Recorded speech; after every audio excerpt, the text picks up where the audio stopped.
Et 7h51, c'est l'heure de retrouver Guy Carlier, bien sûr, Laurie et sa chronique toujours aussi libre. Et oui, Patrick, Guy observe les mouvements de ce monde et ce matin, il a longtemps hésité entre deux thèmes de chronique. Ah bon ? D'un côté, l'anniversaire de l'indépendance du Timor oriental et de l'autre, la journée mondiale des seins nus.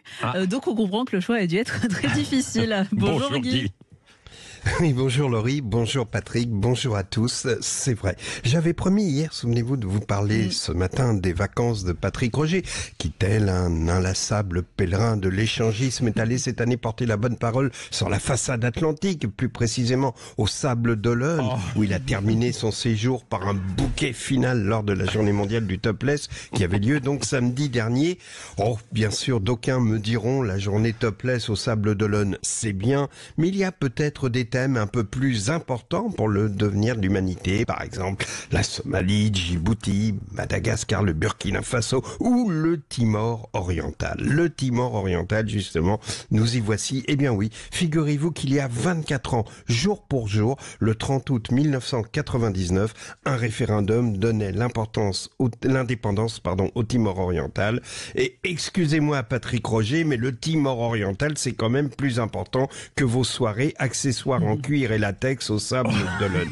Car figurez-vous que ce 30 août 1999, ce référendum donnait l'indépendance au Timor oriental. Oui. Donc je n'irai pas à la facilité avec une chronique racoleuse sur la fascination qu'exercent sur nous les seins des femmes, cette douce beauté de leur courbe, cette façon que seins ont de se redresser comme à des fieuses étoiles, qu'ils ont de se contracter au froid, puis ce petit téton qu'elle nous autorise parfois à voir, à caresser, à téter, même nous permettant ainsi de retrouver le premier contact oedipien avec la chair féminine. Eh bien non, Guy, ressaisis-toi, je ne parlerai pas de ça aujourd'hui, car je vous l'ai dit, il y a des choses plus importantes dans la vie. Je me souviens qu'un jour en classe de 5e, je dessinais des seins de femmes, un grand m'avait appris. Alors je vous explique, le truc c'est d'en dessiner un de profil et l'autre de face. Celui de face, c'est facile, vous dessinez un demi-cercle vers le bas avec un point pour le même nom, et celui de profil, une courbe qui va de bas vers le haut, puis une autre qui redescend un peu plus bas.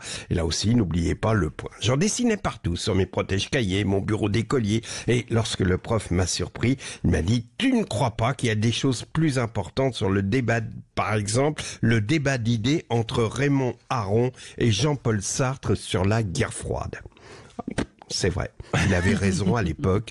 Le problème, c'est qu'aujourd'hui, le débat d'idées, c'est pas Raymond Aron et Jean-Paul Sartre, c'est Marine Tondelier versus Véronique Jeunesse au sujet de Médine. Autrement dit, ce matin, pour ma chronique, il était là, mon choix. Vous comprenez que lorsque vous avez ce choix, se positionner par rapport à un médiocre rappeur islamiste, homophobe et antisémite, ou bien se positionner avec Patrick Roger au soleil sur la peau, le club de rencontre des Sables d'Olonne, la question, elle est tout de suite répondue. Parce que, comme dit Julien Clerc, il y en a assez de ces machins pointus, de tout ce qui blesse, de tout ce qui tue. Couteau, coupe-coupe et balles perdues. Il faut des ronds, il faut des courbes, des ballons, des cerceaux et les seins de Sophie Marceau. Il faut des ronds.